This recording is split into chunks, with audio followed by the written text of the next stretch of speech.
couple of things on Chardonnay. Without doubt, in my mind, the variety that we do the best on a world scale. Australian Chardonnay against the best white Burgundies is right on the same playing field. Anyone wants to argue with me on that, they're welcome to, but they're wrong. And a bang for buck is insane. It really is insane. You can't get non-Australian Chardonnay at that quality at the price what we pay for. I'm a big fan of Australian wine. I couldn't tell you the exact figure, but I reckon we're probably 2/3 local and 1/3 import. I probably was the other way around for a while there as well. But I think Australian wine absolutely deserves to be the bulk of most of the lists around here.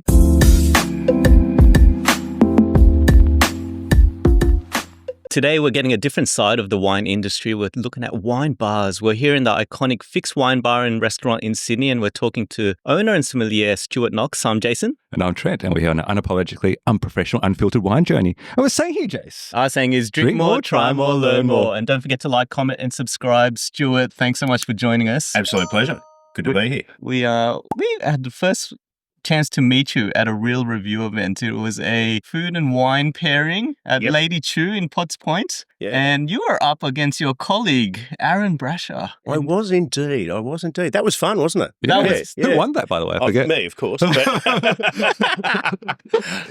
it was a really interesting concept that the Real Review team put together. And I thought, I like the idea of it because it was going to get away from maybe some of the stuffiness. And stuffiness, you know what I mean, though. So obviously, you can do a lot of wine dinners and you're talking about details of individual wines, and we get bound up in the soil and the clones and things like that and the winemaking techniques. But that idea of sort of taking some of that out and then looking at how wine behaves with food and it changes, and then but make it a bit more fun by having it a bit of a competition. Like, poor Aaron, he doesn't do food and wine matching. That's not his sort of day job, whereas mine. So I sort of, if I hadn't won, that would have been a problem, I suspect. We were definitely Team Stuart because we did think that you got the pairings right. I didn't know that about Aaron, so it's good he was in there. Yeah. I think we want to dive into that. So we want to learn more about food and wine pairings, obviously about the wine bar scene, your history. Before we do that, we're going to start off with the icebreaker questions from the Wind Up. So Trent's going to ask you a few here. Fire away. First one. Most memorable wine or most memorable wine moment? Okay, they're probably wrapped up in the same thing. Domaine Romani Conti Echezeaux 1966. It stands so separate to every other wine I've tried. That was a wine that was served at the 2012 Len Evans tutorial.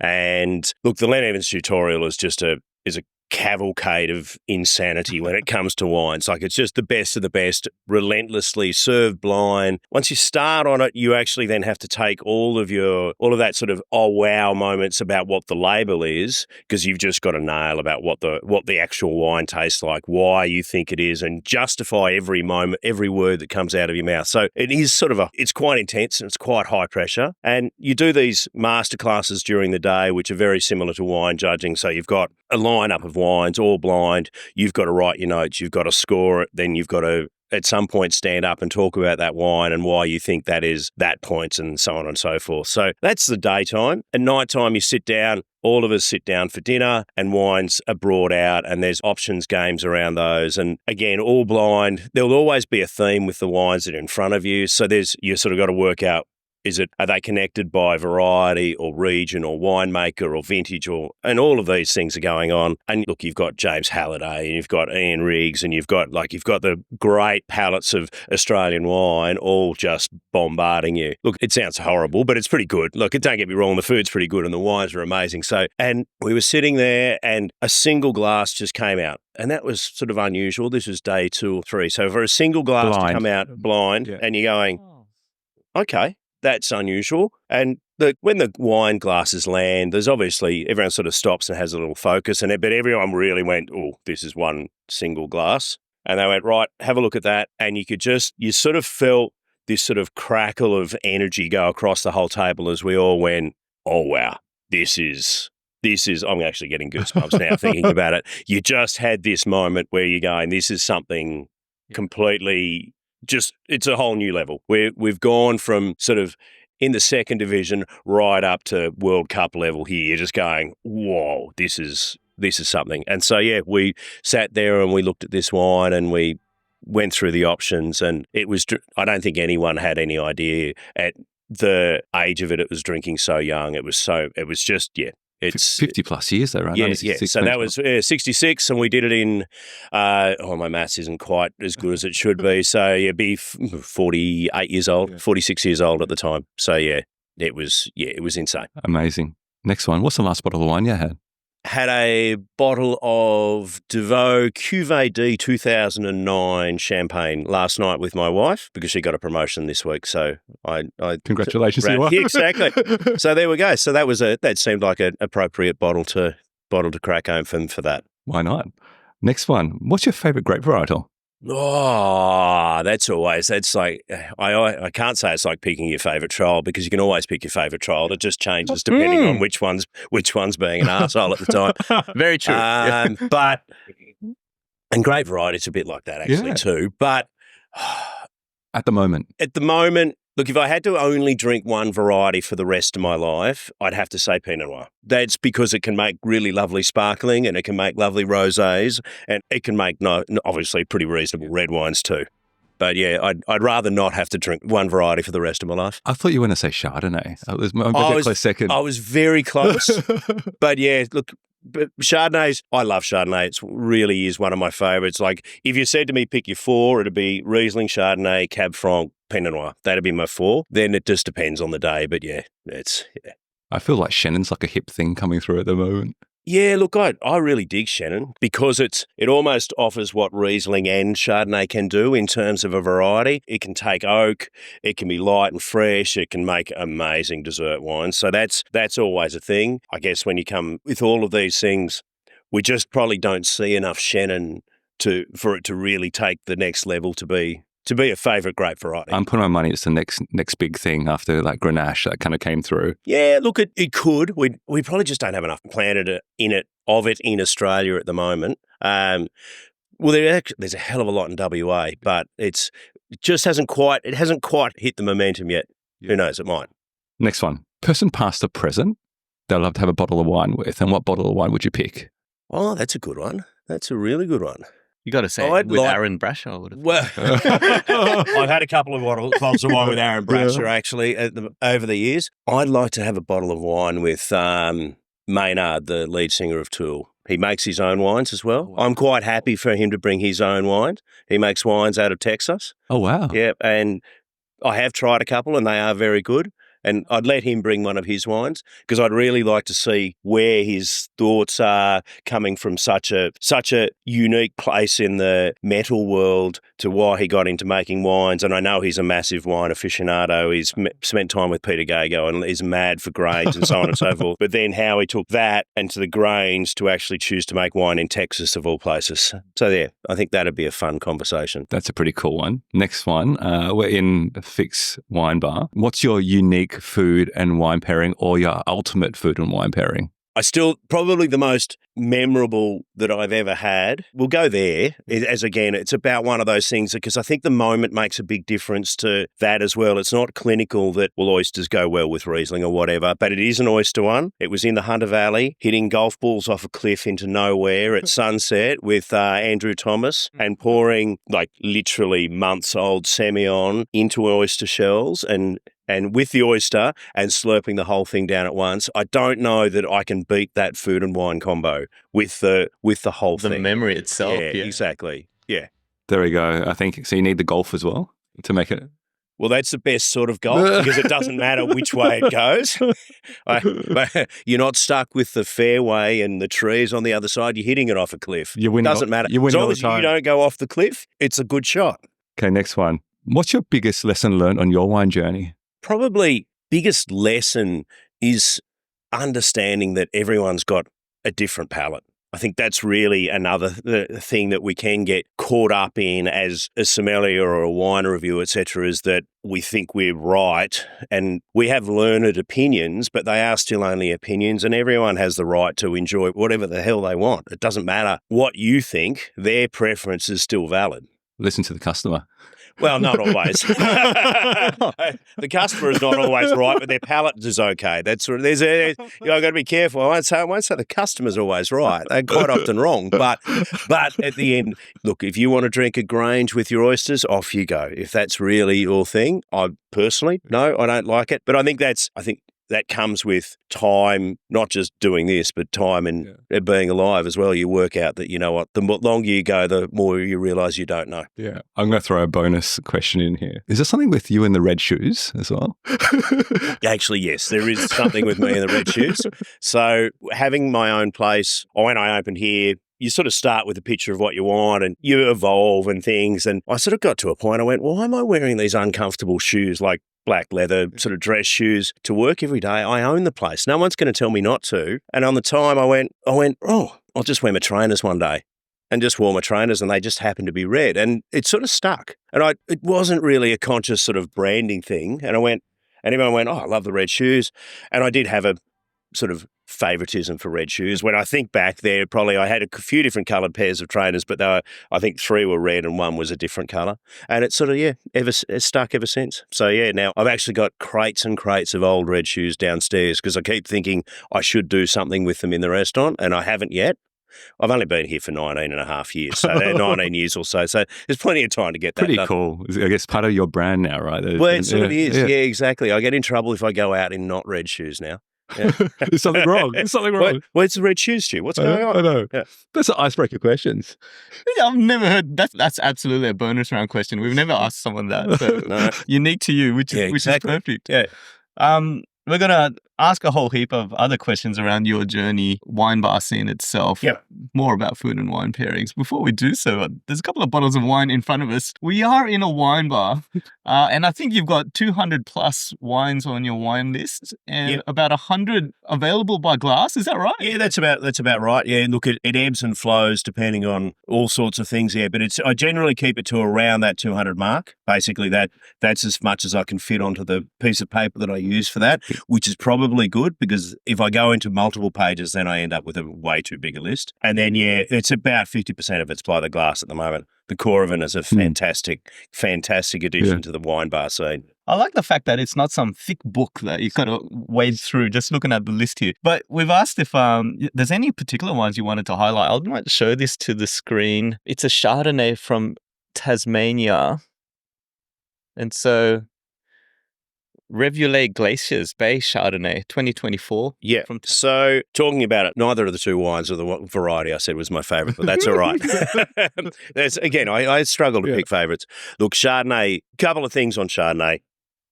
It is without doubt in my mind the variety that we do the best on a world scale.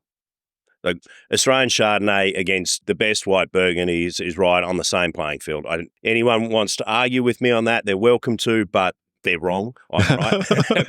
Australian Chardonnay, and a bang for buck is insane. It really is insane. You can't get non-Australian Chardonnay at that quality at the price what we pay for. Have you seen that a shift? Would you say that 10, 15, 20 years ago? Look, I think that's the last 10 years that we've really, really hit our straps in that.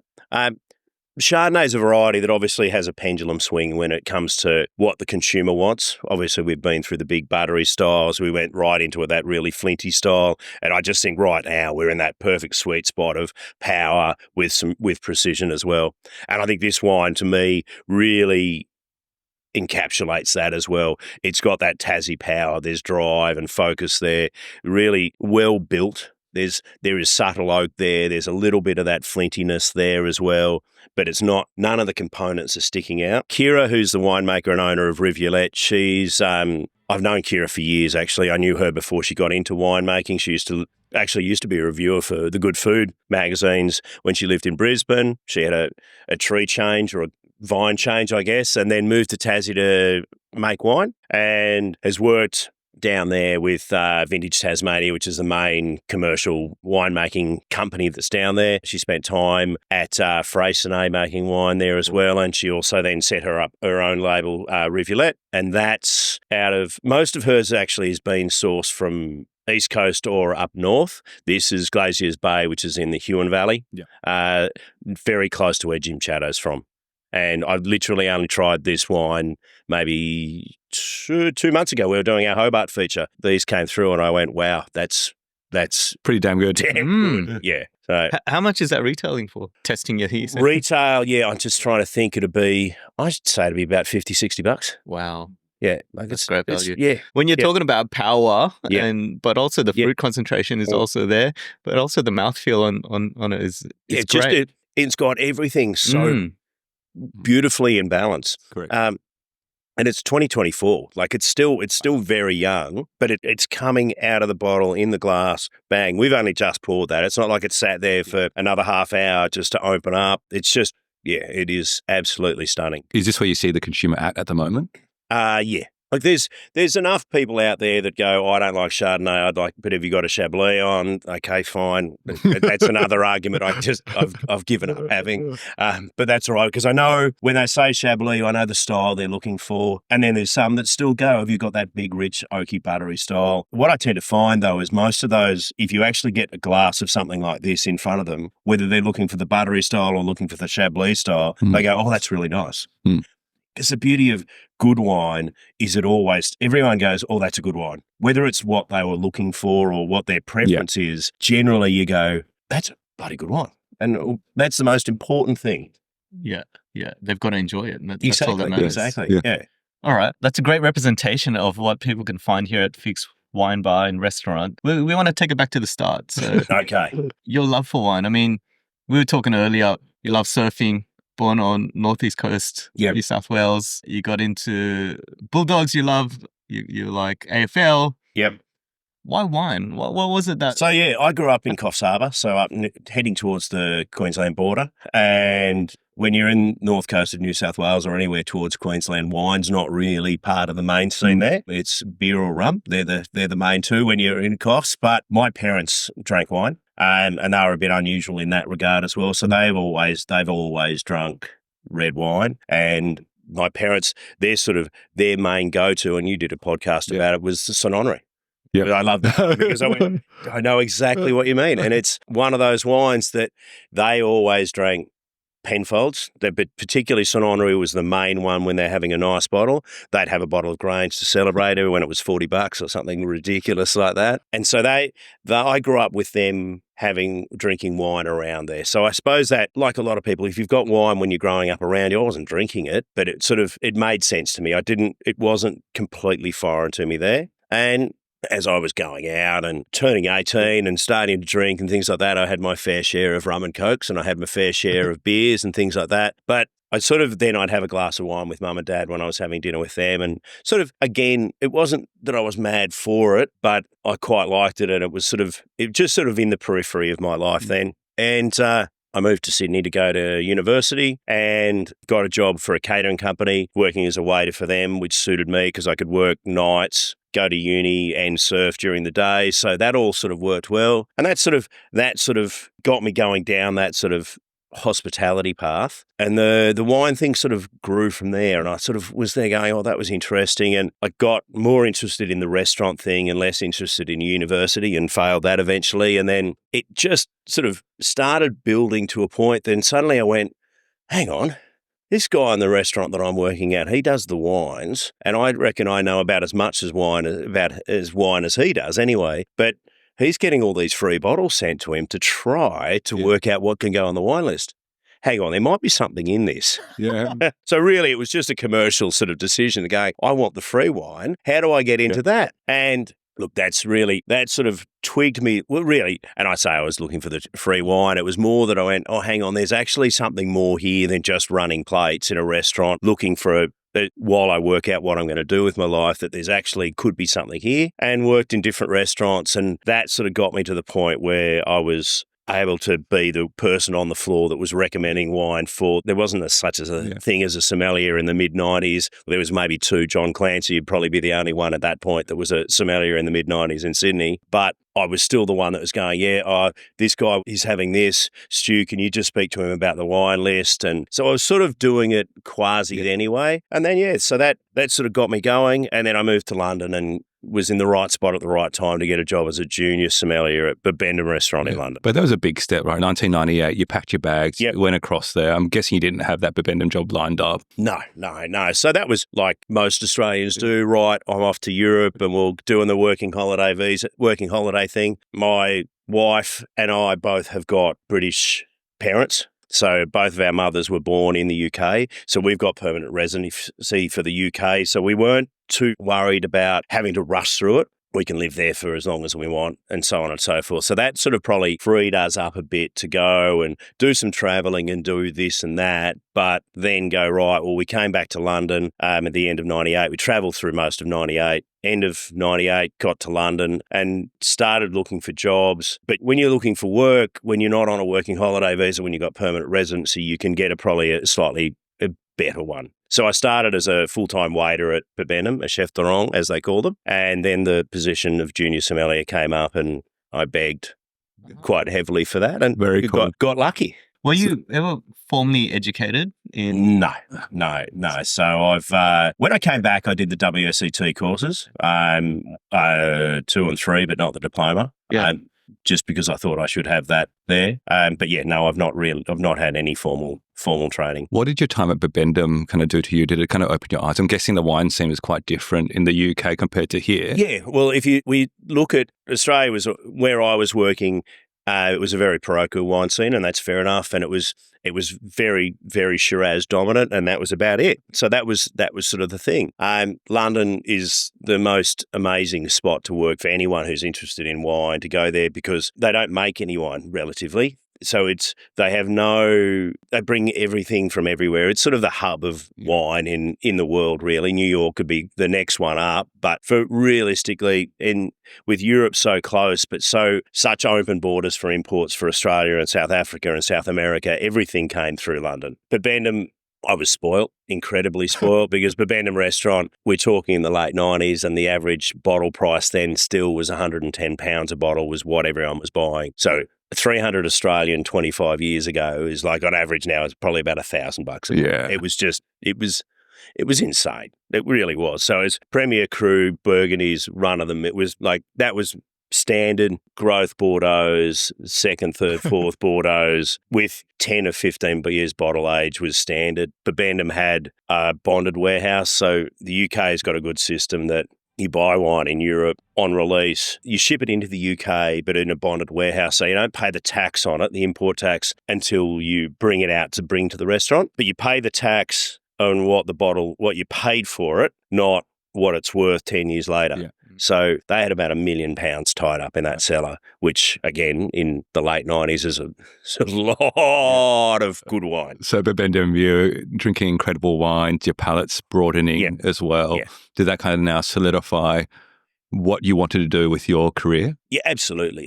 That was that point where you go, actually, I can do this. I'm okay at my job. I can taste wine. I can sell wine to people. I can talk them through and not stuff it up too many times. I've got a much better idea, particularly like Bibendum was very French heavy. So gave me a really good understanding of how the appellations and the Premier Crus and the Bordeaux system, because there's all different versions. So it gave me a really good grounding for that, but really just an understanding of turning what a customer has told you they're feeling like, translating that into a bottle of wine that's on the shelf behind me. And yeah, that was a great moment where you went, right, I can do this for a living. Yeah, and giving you confidence as well. And I guess asking and begging for that junior som role is kind of not just talking the talk, but also walking the walk as well. Yeah, absolutely.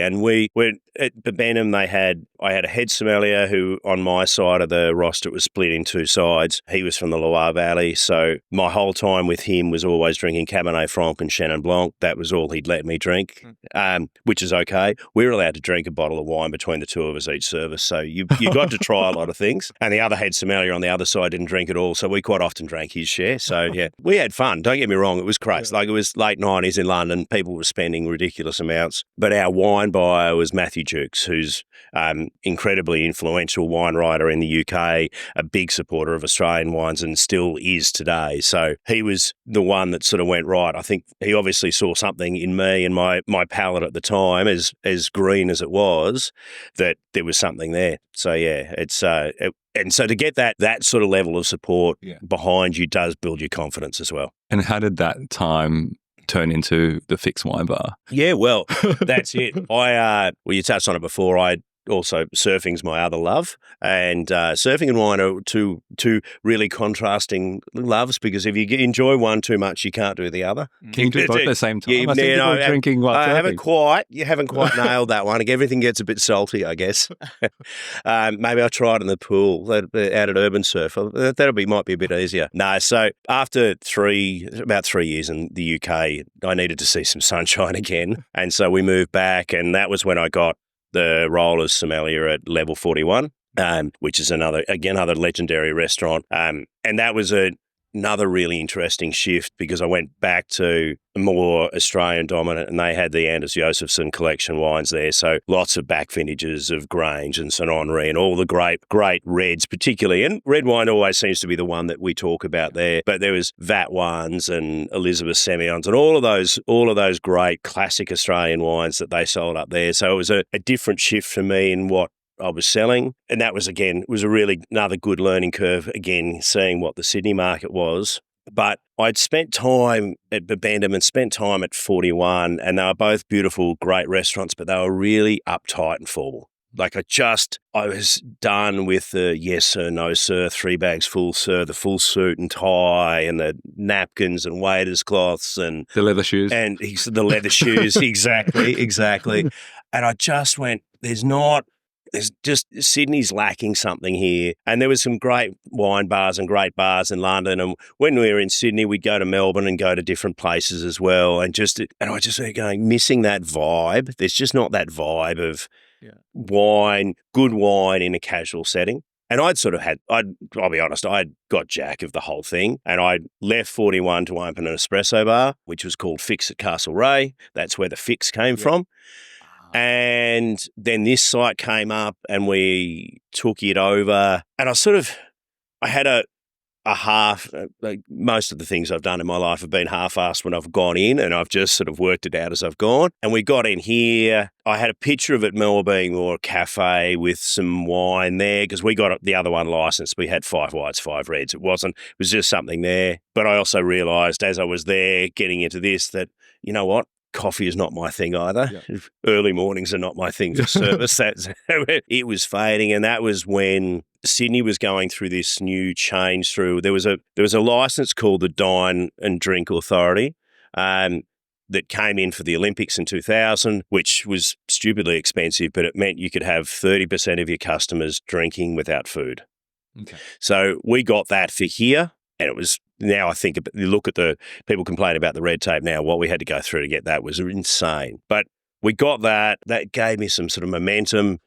And I started thinking maybe we could do a bit of a wine bar thing. At the time, Dine was the only place that was open that even remotely interested me. And that was when Andreas Pujar was the owner down there.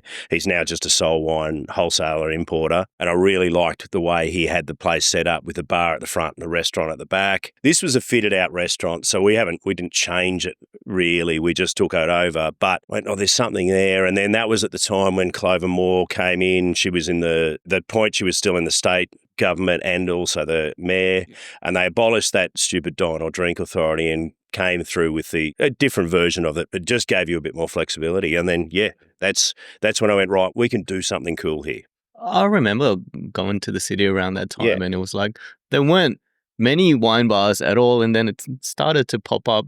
Yeah. The ones that popped up around that time, like you guys started in 2006, quite a few of them aren't around anymore. No, pretty much of that. At that time, there was a few places having a go at it, but Divine and us are still the only two from that point. Then I think probably the next one that opened that really stuck would have been Divine, not Divine, Love Tilly Divine. Yeah.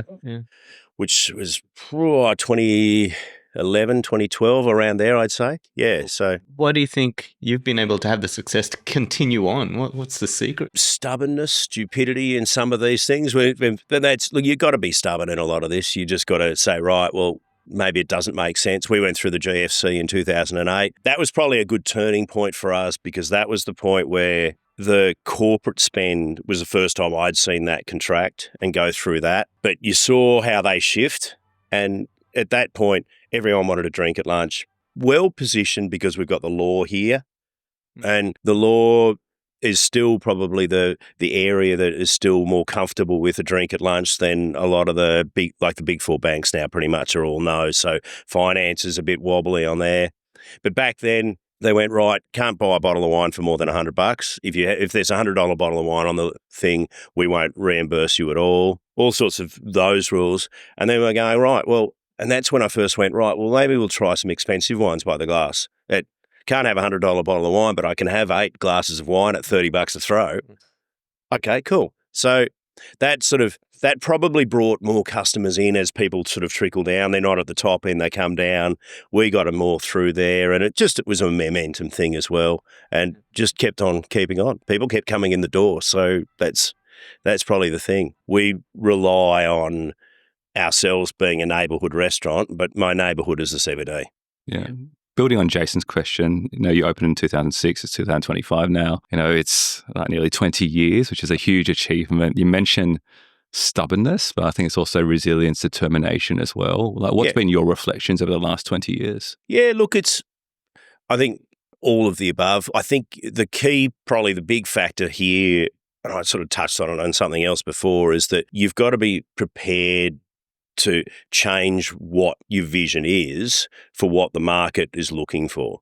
Now, that there's two sides to that particular coin that you've got to be careful with. You've got to put your flag in the ground on certain things. And that's where coming out of 41 and Babendum, when I opened here, I went, right, we're going to take our food and our wine very seriously before the doors open.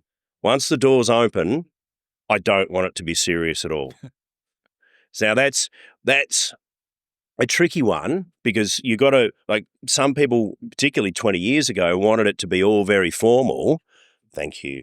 And were a bit upset that I wasn't treating it quite as stuffy as I should have. So they're going, well, it doesn't really matter. Yes, I'll present you the bottle. Yes, I'll pull the cork out and I'll give you a taste. We'll do the service things properly, but what we want to sort of embrace is enjoyment and fun. And look, and I'm not saying that we want to drink it out of shoes. We're not quite at the shoey level yet. Here, I'm going to give you a nice glass. And I guess those sort of things, I try to make sure all of those things were right. So when people sat down, like, we would have been one of the first bistros, sort of casual sort of restaurants, to have Riedel glassware that was varietal specific. We weren't just using the crappy little XL5s that a lot of places use. So I wanted to get all of those things right, get good cutlery, proper napkins, not paper, and all of those things, but not come in with me standing there going, monsieur, blah, blah, blah.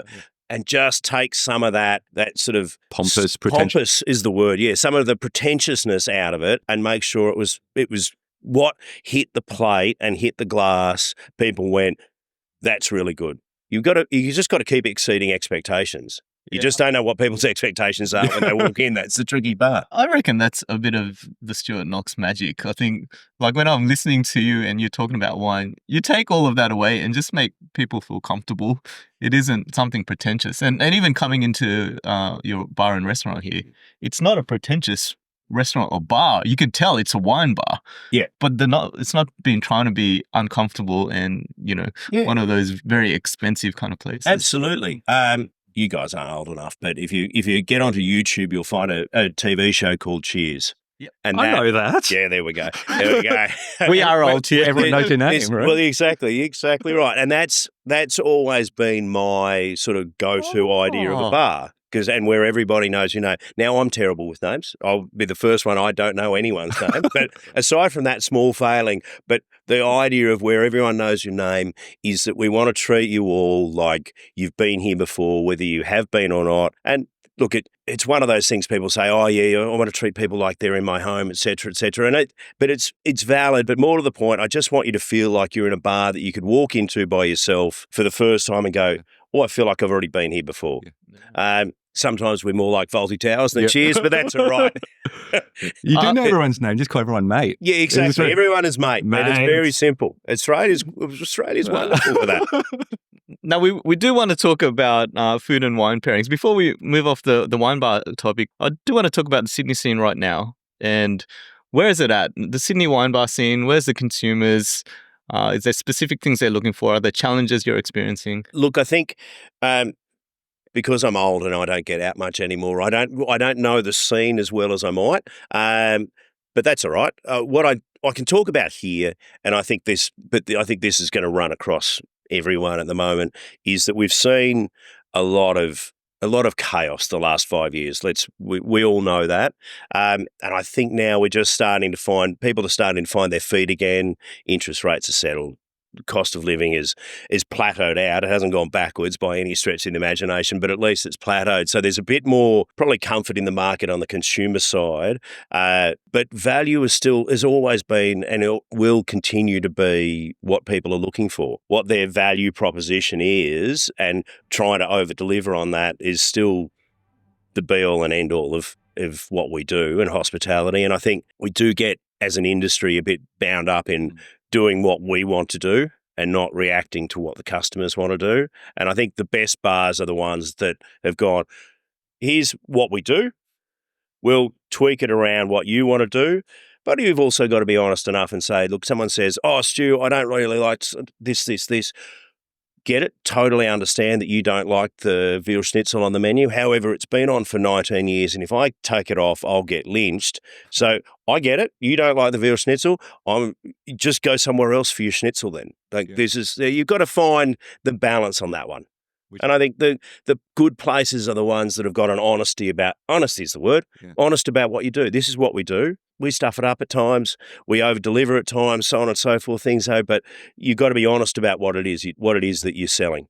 Yeah, it is a balance. It's whether, yes, the question in my mind was, does the consumer drive what you guys do? Is it you guys kind of influence what the consumers do? Is it a bit of both? I think it's both sides. Like, I try and influence the consumer in getting them to try new things, but at the same time, if I put something new on and it's not working, I go, right, well, the consumer's either doesn't like it or is not ready for it. It doesn't really matter. Yeah. Like, I've got to balance my enthusiasm for this random grape variety with the fact that I've got to also sell it, and if it's sitting on my list, it's a slot that I can't use for something else. Yeah. So you've got to find both sides of that one. And one of those ones you touched on is by the glass, during GFC, but I feel like that's continued to grow. Have you seen that growth? Oh, absolutely. I think it's one of the great things of the Australian wine scene that when you travel, you realise how spoilt we are for choice for wines by the glass. It's very hard to go out in the UK or in the US and get really extensive. It's got better, but our wines by the glass programs in Australia for the last 20 years has been so far ahead of the rest of the world. It's just crazy. And our price points as well. Like, I used to go, if you get a glass of wine in the UK or the US, the price per glass would often be like a third of the price of the bottle. Whereas Australia, we're generally about a couple of bucks more than what the equivalent percentage of the bottle price is. Yeah, I think the other great thing on how you engage with customers is starting to do events here as well. Yeah.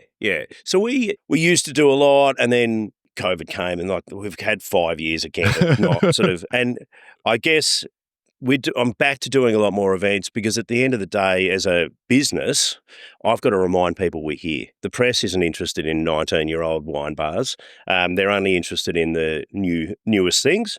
And I get that. That's their business is to get clicks, and clicks don't come from going, oh, here's this place that's been there for 19 years. He clicks this is the newest place that's just about to open. So I've got to find a way of reminding people that we exist. Yeah. An email and so on and so forth is great, but if you're not giving people something back, email gets really annoying really quickly. So that's where we started with the weekly series of highlighting different regions, and then that's grown into doing events because that then gives me something to say, right, well, I've sent you all these emails, come in and try some of the wines and go from there. It's an experience like the Frankathon, right? Exactly. That was that was something we did years ago, probably over a decade ago, a Winter of Franc thing, and we'd done a Summer of Riesling, and which is Cabernet Franc. Cabernet Franc, yes. FRANC. Exactly. My head sommelier from London still whispering in there. His name was Frank. So there is. He's always there in one way, shape or form. And I went, right, well, give that one a run again. And yeah, it went really well. And look, I think coming back to what I said before though, you've got to be able to give people value, but I also want to make it a bit more interesting and fun. And I want people to walk out of an event having learned something that's not what clone it was or what the soil was called, but an interesting fact. I think trivia is much more fun than technical detail. Yeah. And so if we think about your role as a sommelier and the experience that you had, food and wine pairings quite an important aspect. I suck at food and wine pairing. Anytime someone asks me, I'm like, I'll try and work it out. Do you have any tips or principles you typically go by?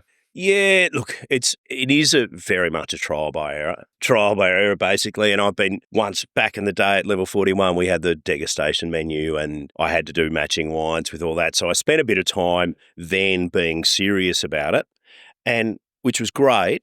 And then we got here and you get it again, coming back to that more casual feel of places. I guess the principles are still the same. The first question is, do you want to compare, do you want it to be complementary or contrasting? So that's the first thing. So if you've got a silky duck pancake or something like that, do you want the wine to be silky and smooth like that as well? Or do you want it to be angular and drying? And so look, duck, I go, right, well, I like the texture of duck, so I don't want to change that. I want the wine to have that similar sort of texture. So then obviously Pinot's the first thing that pops into my head. Even as I say it, I know it's a classic, but I'm thinking about a red that's got that silky texture. I'm thinking either Pinot or maybe a McLaren Vale Grenache. Okay, right. But I think we also look at texture of the main component of the dish and the wine there, and whether you want to complement or contrast. But then you've got to look at everything else that comes with it. Like, it's the condiments of the dish that drive the fruit flavors of the wine in my head. So if that duck is being served with, say, Asian spices like star anise and cinnamon and things like that, then I'm going, right, well, I want something that's got a bit of spice in that wine. Is it being served with, is it duck? Are we going to duck à l'orange or something like that? And you go, okay, that's very sweet. And so then I'm going, right, well, orange and spicy Pinot, that's going to be terrible. So then go, right, well, where do I go there? Maybe Grenache with some blue fruits and things like that. So they're the sort of things I'm playing with. Yeah. But I think texture is the most important thing, really, texture is the one that can easily get missed, but it makes such a big difference at times. Let's have some fun. We've got a Grenache in front of us. Yep. The challenge is, what food would you kind of pair with this one? Okay. Let's show the Grenache. Yeah. What do we have? So this is a Vino Volta 2021 Grenache from Swan Valley. I'll tell you about this wine first, because we were talking about Chenin Blanc earlier, and Swan Valley is not we think, whenever you say WA, you think of Margaret River and then Great Southern, really. But obviously, Swan Valley is just outside of Perth. It's got some of the oldest Grenache and Chenin Blanc vineyards in Australia, and a lot of their Grenache is older than South Australia. For the same reason, it was all planted by European immigrants to make wine for them and their mates, and then a lot of fortified stuff. So they've got some amazing old fortifieds and so on and so forth out there. But now there's younger guys going up there and going, right, well, there's all this amazing old vine fruit. Let's see if we can turn our hands. It's because Swan Valley, a lot of it's been used for entry level. Horton's White Burgundy, that was all Swan Valley, Chenin Blanc, basically. And a lot of reds are in that same thing. So they've gone, but these, again, they're going, right, well, you've got 100-year-old bush vine Grenaches. You should be able to make a pretty decent wine out of that. And that's where this is why I wanted to pull this one out. That silky texture that you were talking about really comes out on the mouthfeel. Like tasting it, it's right there. The tannins, this one's very pretty. Yeah. Right? And this one, how good's Australian Grenache at the moment? It's really just coming into its place because, again, consumer trends change, and there's been this wonderful push to understand that Grenache is not Shiraz. If we're going to use a lot of oak, use it on the Shiraz, but don't treat the Grenache that way. So now we've got these lovely medium-bodied Grenaches that are really coming through. I think that's probably the area that we're going to see more and more people drinking, because it's got that lovely silky texture, but there's just a little bit more oomph to it than maybe a Pinot. Yeah, and it's not a kind of tutti fruity Grenache as well. No, exactly. And I like this one because it is savoury. It's more in that sort of smoky meats and things like that on that one. There's beautiful core of red fruit there, but it's not the bubblegummy sort of some of them, which I love the bubblegummy ones, a bit chilled and glug, but this is a bit more serious. So Chef Knox, what are you going to cook? Okay. This one, I'm reckoning, actually I know what on our menu I'd have with that. We've got a smoked Kransky from Pinot's Dolce Vita Butchery in Cogra, char-grilled, red wine and onion sauce, and some mashed potato.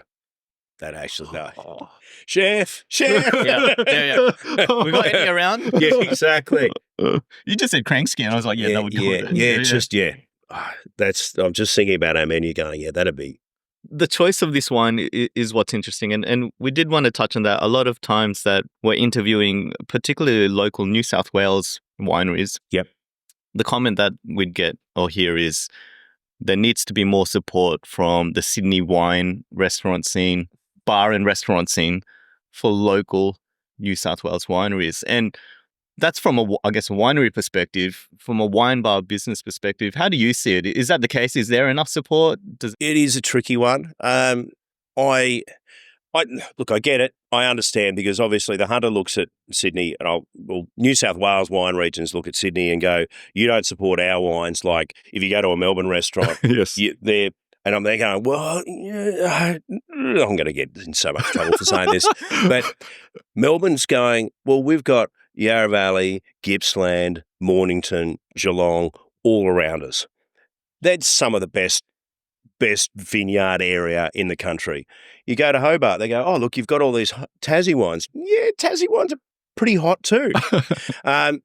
Problem is, in Sydney, we've got the Hunter Valley, amazing Semillons and Shiraz. Canberra, great Riesling, great Syrah. Hilltops, doing some really nice sparkling. There's great wines in there, but it doesn't have the same cachet and it's not quite at the same level. Orange is doing amazing things coming on. Again, there's a new run of winemakers coming through and more of an understanding about what those regions do. But I think New South Wales, even though it's one of the oldest wine regions, a lot of those places are still figuring out quite what it is they do.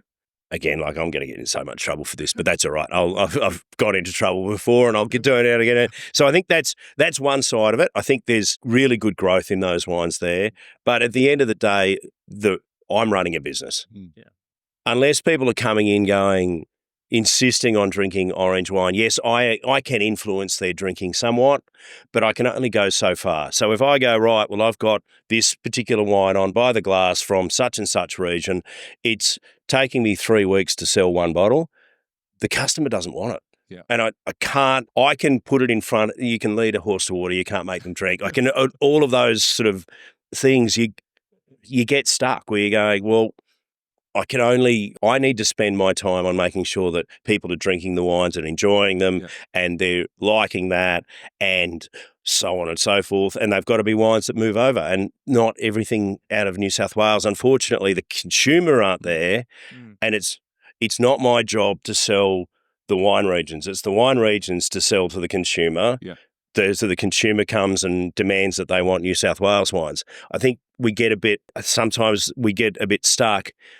I know they like to call sommeliers gatekeepers, but we're just shelf packers, the same as everyone else. Like I've got to keep these wines rolling through, and if they're not rolling through, it's a hard sell. How many Hunter Semillons does a wine list need? It needs a young one and an old one. I've only got a young one at the moment, so I'll get in trouble for that already. But and that's it. And so I go, right, and you look at, I'm just using Hunter as an example at the moment.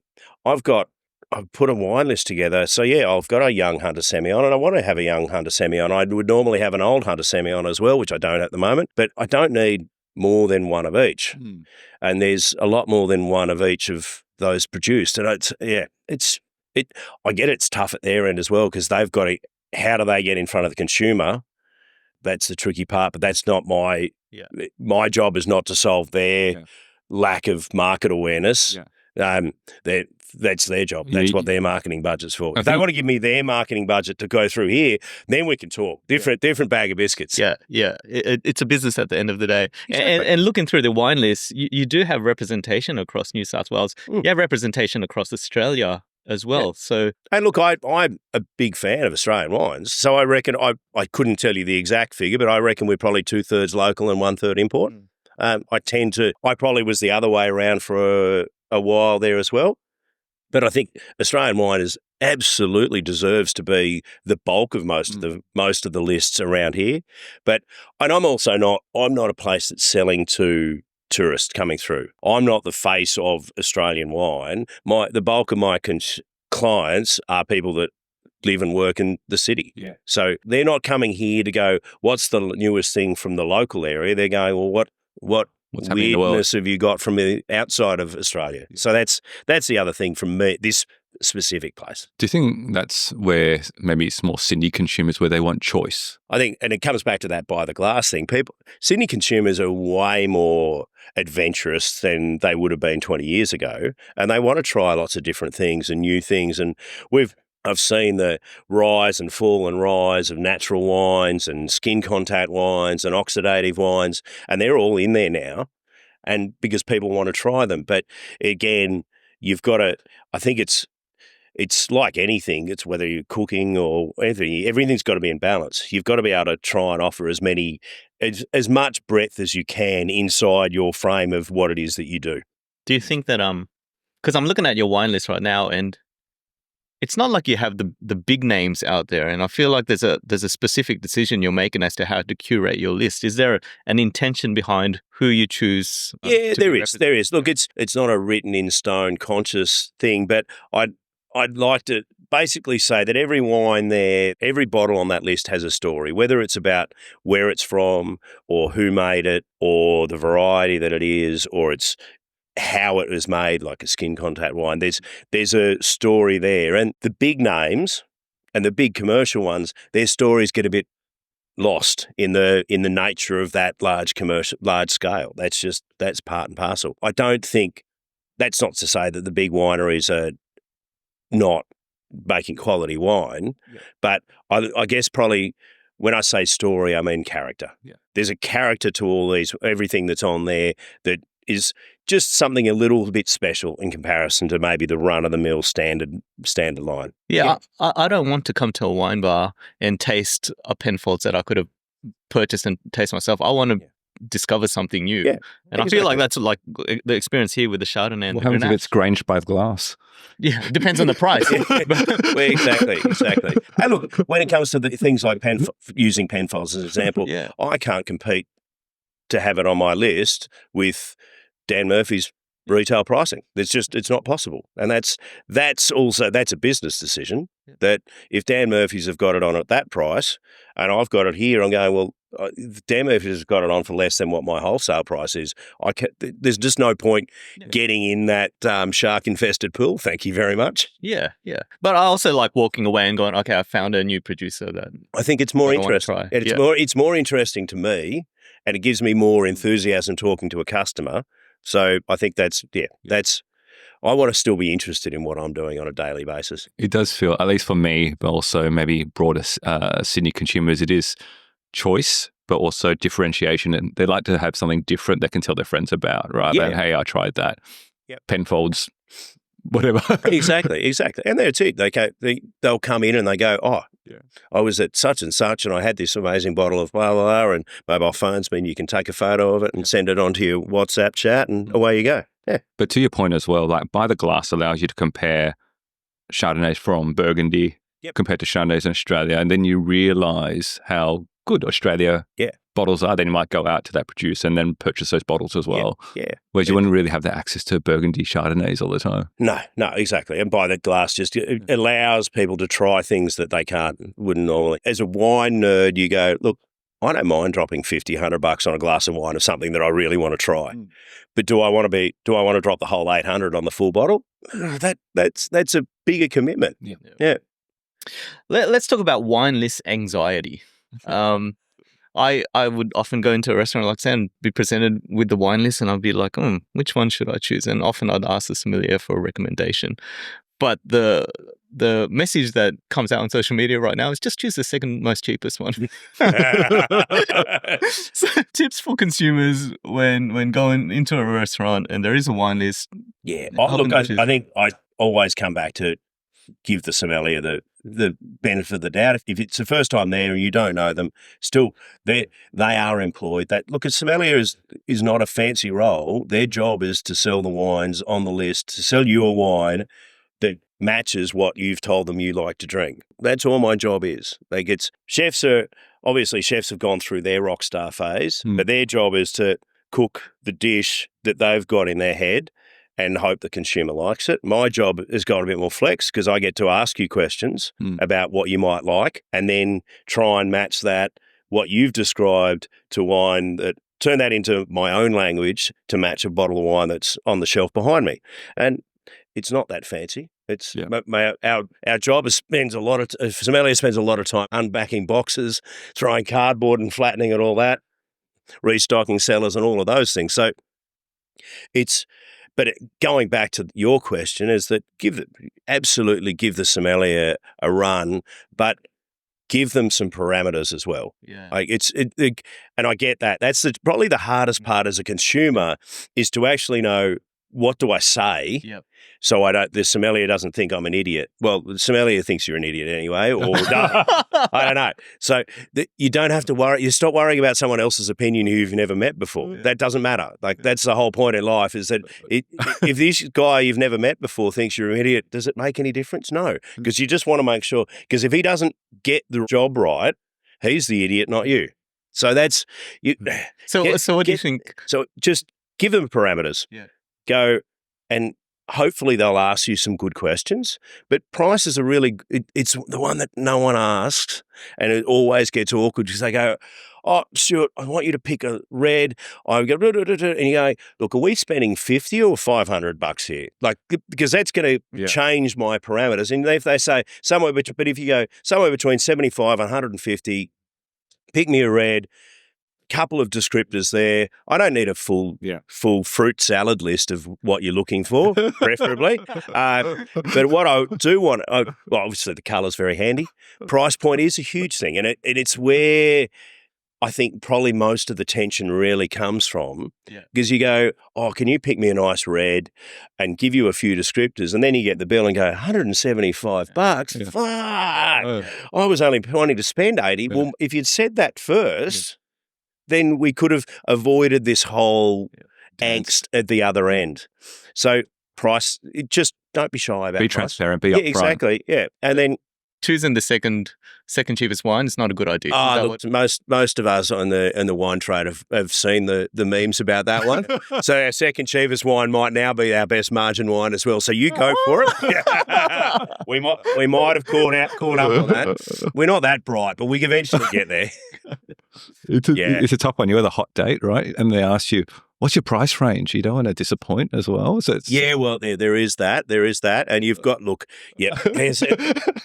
money is always an awkward question. It really is. And it's just the way of the world. It goes, you go, right, okay, well, whereabouts are we? So, but it really does help. Yeah. Now we're towards the tail end. We can't end the interview without talking about your contributing role at the Real Review as well. Yep. You're a wine critic, and we've seen you at a few of the different tasting events. And it was interesting because we attended a masterclass where Hugh and Hook was commentating, and he was cracking some jokes, and I was surprised. I haven't been in many discussions with him, but he had me laughing. Oh yeah, no, Hewan's it comes. Like Hewan comes across, has got an aura about him because he's been in the wine trade so long, and he is so good at what he does, and he's so revered because of what he does. But he's not uptight in any way, shape, or form. He's great to work with, and my time at the Real Review, I've been there. This is into my 6th year of doing that, and Hewan's very dry. He's very dry sense of humour. But he's great. I really enjoy my time for the Real Review. It's such a different experience to what I do here because everything I taste here is for a purpose. And the Real Review, the way we do it, anything that gets submitted, we review. Is not, well, that's terrible, we're not going to write it up. Everything gets written up. Everything gets tasted blind by variety as opposed to sitting down with a winemaker tasting. There's pluses and minuses to that, both versions of that. But we try and be as analytical and as objective as possible with that. How do you do that without making it difficult for the consumer to understand and make it approachable? Because the thing about you make wine approachable. Do you have a certain style when you're reviewing a critiques? It is very difficult to write review notes in a way that's, I find my style face to face is very different to my review notes. You can't quite you can't do the same thing, because I've been working on the floor for over 30 years. So I'm very good at reading the signals that I'm getting back, and you can tweak that loop very easily in a face-to-face conversation, or like the dinner we had at Miss Chew's as a group. You can hear the noise and the feel from the crowd. You can work with that. Whereas when you're sitting at your kitchen bench with nothing else around and you're just writing note after note, and you're on your 48th review of Pinot Grigio from Australia under $25, the enthusiasm might be starting to wane a little bit. So it is a different thing. I think probably my notes are fairly straightforward and upfront. I talk about the flavors I'm noting, how it feels, and just keep it concise, because then I think that's the best tool for a person going, well, what did they say about this? Okay, I've got a good picture of what it's going to be, as opposed to a restaurant situation where there's all the other factors involved. I think you've got to be, it's wine reviewing by its nature is clinical. Yeah, it's a difficult medium. Yeah. Do you see some helpful crossovers from the wine reviews to the bar? Absolutely. Look, I think I've got a much better idea of where Australian wine is because of the amount of wines I review for the Real Review. Because for them, it adds up to about 2,000 wines a year I review for them. And I'd probably taste a few hundred here, probably 500 or so here. But here again, it's sort of looking at it going, it's not what I'm looking for at the moment. I'm not as analytical there. So that's been great for me and my palate in that regard. And it's good to get out of your own little bubble and then go and do things. So yeah, and obviously like the top wineries tasting last weekend, I can go and see winemakers who I quite often haven't seen for a couple of years, because you don't get out much anymore. We're probably towards the tail end. Did you have any last questions? Last question for me. If you look about your career, and it's still obviously going forward, what's been your proudest moment so far?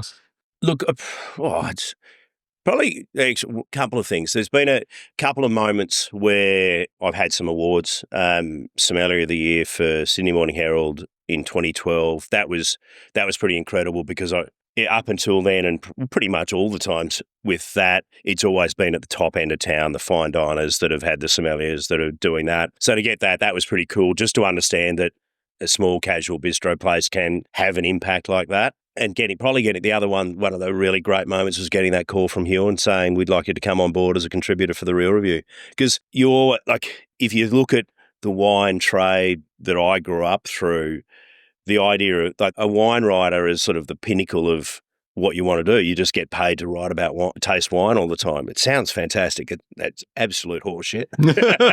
As I've learnt the hard way, it's bloody hard work, and it pays terribly. So but so does restaurants. So it's all six of one, half dozen of the other. So, but yeah, getting that call from you and saying we'd like you to come on board for a trial run for the Real Review as a reviewer there, that still is pretty cool, because I think there might be a couple of dozen people in Australia that get paid to review wine. So yeah, that's up there. Probably one last question then. Where do you see yourself with a fixed wine bar in 5 years' time? Yeah, it's a question actually that I was wondering if you guys were going to ask, and the honest answer is that we begin our 20th lap of the sun in 21 days. So yeah, we're about to start our 20th year. So my forward vision for fix sort of comes to I haven't seen past that 20th anniversary birthday in a year and a bit, because I just don't know how I'm going to feel about it. We'll get there and we'll trade through. Obviously, it'll keep going, but I don't know in 2027 what my enthusiasm, what my drive will be at that point. Having got to that 20-year mark, will I go, right, time to hand it over to someone else, or is it time to go again or move it? Or I don't. I know there's a shutter there and I can't see past it. Wow. You'll get there when you get there. Oh, Yeah, exactly. I've got plenty of work to do between now and then anyway. A couple of big parties, I think. Awesome. Well, Stuart, it's been great. Did you have any last messages you want to share with our audience? Anything? Oh, look, I think I've covered pretty much all of my opinions in all its various ways. I think, I guess with wine, as I kept saying, is that I like to just take some of the pretentiousness and the snobbery out of it. Wine, by its nature, is going to get you drunk, which means you're not very snobby or pretentious at the end of the game anyway. So you're always, like, always seems quite weird to me that we've got this pretentious and sort of halo around something which is in the end going to have you falling about and carrying on like a pork chop. So that's always a good thing. I guess one question people always, aside from, well, what's good to buy at the moment, which I can never answer because that's what the real review is for. Go and pay for a subscription. But the actual question I get asked a lot is that, well, how do you learn about wine? And I said, you just got to taste widely. Now, that was one of the things I started early, is that if you're out for dinner with 4-6 people, say you're going to have 4 bottles of wine, don't keep getting the same one. Get a different bottle each time. Try something different. Take that first moment. Take 10, 15, 20 seconds of every wine you get to try. Think about how it tastes, how it feels. Think about more how it feels than how it tastes, because the flavours isn't as important as how it feels. Think about that, then go on. Good message. Trent, any last reflections? Last reflection is that what captured us at Miss Chooses the person, and the passion that came through it and really comes through today. And I think that's what hospitality is about as well. The people connection, and now how you've been able to connect with people through the wine bar, through the wine reviews. I think that's been something that's been fantastic in terms of what you can give back to the industry and to the people and the consumers as well. So when you mentioned that you don't know what you can do after in 5 years' time, there's a bit of sadness that kind of came over me to say, oh, no. Look, I think my wife would be the first one to tell you, no, you've got to be out talking to people, Stu. You'll go absolutely mad. Now, hospitality really does, like, you've got a social battery and it will draw it out, and by the time I get to weekends, I'm going, I don't want to speak to anyone, so on and so forth. But COVID actually taught me in the lockdowns that I went, I need to be out talking to people a lot of the time. I just need a couple of days to reset and go again. So look, whatever happens, my wife will be kicking me out of the house going, no, you have to go and do something. You have to go and be with people because you're doing my head in. Yeah. So look, I think I love wine. I will never stop doing something with wine. And I have no doubt that Fix will keep going. And that's probably the thing. I can't see in that past that point, but there'll be a version of it going ahead somewhere for sure. Well, big thank you to you and also for everything that you do.